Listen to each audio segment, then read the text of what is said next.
Chapter 116, Lanevus's Child. Christina didn't notice the seer's blank look. She took a peek at Angelica over at the reception desk, lowered her voice, and said, "I mean Lanevus's child." She extended her hand to point at the young lady with the sun hat and said, "This is my niece, Megos. Her mother is my elder sister. I'm very sorry and regretful that I thought Lanevus was an outstanding young man back then, and I introduced Megos to Lanevus, who was single. Then they became lovers." Megos's parents were happy with Lanevus at first too. They planned to pour all their savings into the steel company after they got engaged. Luckily, before that happened, Lanevus ran away. Their family didn't encounter any life-threatening losses. Unfortunately, my sister and brother-in-law have to explain to their relatives and friends why the engagement ceremony will be canceled, and they have to worry about the child that Megos is bearing. We believe in the God of steam and machinery. We are not believers of Lord of Storms. We don't believe in chastity before marriage. We don't blame Megos and even pity her. However, the existence of the child does make things difficult, especially since he has such a father. He took advantage of people, both financially and sexually. Klein looked towards Megos, who was standing quietly next to her. He then realized that the lady was quite a beauty. She had a bright forehead, long blonde hair, and a pair of big eyes just like Christina's. She looked depressed yet calm, and her lips were tightly pursed together. What an infuriating swindler, and he even got away successfully. Klein cursed at Lanevus and said after some thought, "If it was a child that is already born, I do have a way to divine Lanevus's whereabouts using the child as an aid. But unfortunately, this would require us to wait a few months. Yes, this might be a reflection of the divination result earlier. Be patient and wait persistent without being greedy, then there will be an opportunity of seeing the sunlight." A few months. Christina mumbled to herself as she shook her head. No, after such a long period of time, even if we find Lanevus, we wouldn't be able to get back our money. She looked sideways at Megos. Her voice lowered unconsciously as she asked, "Do you have anything that Lanevus carried around before?" "No," Megos answered clearly yet gently. "Would the ring he gave me count?" "It must be something that he carried for a very long time." Klein shook his head. Christina remained silent for a while and looked at Megos when she said, "You have to make a decision. I think keeping this child would make your future tough and thorny. Are you going to tell him that his father was a swindler and took away many people's money, including his mother, S? Time to head to the clinic, to the hospital. Plus, this could help us to find Lanevus to get what we lost." Hey, isn't such divination a little hardcore? It was not Klein's place to involve himself in the family matters of others. So, he could only wait patiently by the side as he lampooned inwardly from time to time. Megos lowered her head and looked down. She didn't speak for quite a while. Then she touched her stomach and revealed a gentle smile. "He is different from his father. He will be a considerate and likable child. He will kick me lightly every day, telling me his mood. He will even hum a song, whistle, and use music to help me sleep." Klein heard and suddenly felt something amiss. The former part of what Megos said seemed to be normal, but the latter part was like the ravings of a madwoman.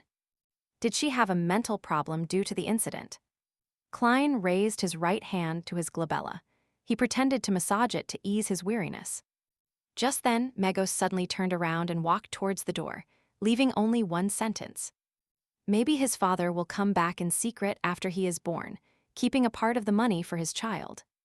Klein never expected she would respond like that, and he was momentarily taken aback that he forgot to activate his spirit vision. Then, he watched helplessly as Megos left the club and walked down the stairs. Christina let out a sigh and said, "Sorry, Mr. Moretti. Sorry to bother you. We will look for one of Lanevus's personal items that he carried with him all the time." Klein nodded indiscernibly. He watched her walk downstairs and sighed as he shook his head. The next morning, Klein entered Blackthorn's security company, greeted Razan, and asked, "Where's today's newspaper?" The sweet brown-haired girl Razan sized him up and said, puzzled, "Klein, you're so weird." "Why?" Klein asked in reply, smiling. Razan rolled her eyes and said, "You always read the newspapers during noon break because you have mysticism lessons in the morning. Old Neil is already waiting for you in the armory." I found out earlier that there would be a case offering a reward, so I want to read the newspaper to memorize the criminal's appearance. Perhaps I might one day come across the person, Klein explained with a smile. Is that so? Rosen picked up the day's newspapers and started flipping through them out of curiosity. Wanted, Lanevus, right? Klein immediately answered, yes. Wicked swindler, he stole about 10,000 pounds. Rosen read carefully for nearly 20 seconds before cursing suddenly in rage. Klein shared the same feeling. It's really ridiculous. Even I want to apply to take over the case. Rosen continued to read and shook her head regretfully. The case doesn't seem to involve supernatural factors. Even if it did, it would be passed to mandated punishers under the Lord of Storms. Klein didn't quite understand what Rosen meant, but after he took the newspaper and read it, he sighed. Yeah, there were so many people cheated. There must be believers from all three major churches, and Lanevus's steelwork company was said to be located in the south. If a case was related to supernatural factors and involved only the believer of one God, it would be passed to the corresponding team. However, if it involved believers of the Evernight goddess, Lord of Storms, and the god of steam and machinery, it would be assigned based on jurisdiction area. The Nighthawks controlled the Golden Indus Borough, the North Borough, and the West Borough. The mandated punishers controlled the East Borough, South Borough, and the port, while the machinery hivemind troop was responsible for the university and suburb areas. As he flipped through the newspapers, Klein memorized Lanevus's appearance. He had a plump forehead, black hair, brown eyes, and a pair of spectacles with almost round lenses. He smirked faintly, looking as though he was mocking everyone. Besides that pair of spectacles, Lanevus didn't seem to have any obvious traits and looked really ordinary. He chatted with Rosen casually, then passed through the partition, in preparation to head underground. Then he saw the pale and cold corpse collector Fry and the white-haired black-eyed author Sika, Tron, exiting the recreation room and turning towards him. After a simple greeting, Klein watched his two teammates leave and discovered Dunn Smith in a black trench coat standing by the side of the door he opened. There's a case, Klein asked curiously. At that time of day, there wouldn't be two Nighthawks heading out together for no reason. Dunn looked over with his gray eyes. He nodded and smiled.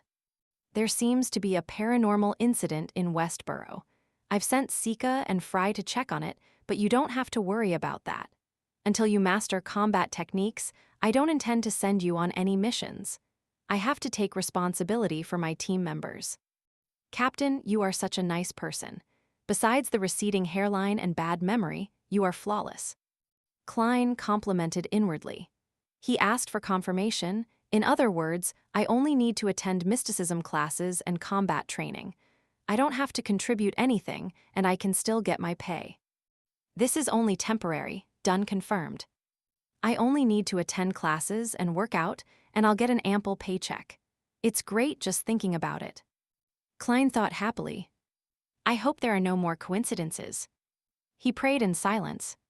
The days passed by peacefully until Friday. Klein completed his combat training and took a carriage back to Basic Street. Outside Henry's private detective company, he looked to the left and to the right. Confirmed that no one was watching him, he put on the gauze mask, lifted up the collar of his trench coat, and quickly entered the stairway. Knocking on the door, Klein saw the middle-aged brawny man, Detective Henry, again. Good afternoon, sir. One of the cases that you entrusted us with is done. The deep, blue-eyed Detective Henry spoke with a hoarse voice from drinking and smoking. Klein intentionally lowered his voice and said, Is it the information of the man that appeared at the Evil Dragon bar? The man that bought the Spectator potions, supplementary ingredients? Yes, Henry waved his smoking pipe. Then he didn't say anything, but looked at Klein with a smile. Klein understood what the man meant, and he took out 4 one-pound notes and handed it over. This is the second payment. He paused and added, Write me a receipt. His private stash of money had been reduced to less than £1. No problem, Henry coughed. He checked the anti-counterfeiting marks on the notes as he instructed his staff to bring over pen and paper. Then he beckoned to Klein for him to have a seat while he quickly wrote a receipt and stamped a seal on the bottom. After completing everything, Henry took a puff at his pipe and said, "According to your description, my assistant and I waited at the evil dragon bar for 3 days before finally meeting that man. He's quite an alert gentleman and is good at observation. Thankfully, we're experienced. His name is Daxter Guderian, a doctor of the Greenhill Mental Asylum.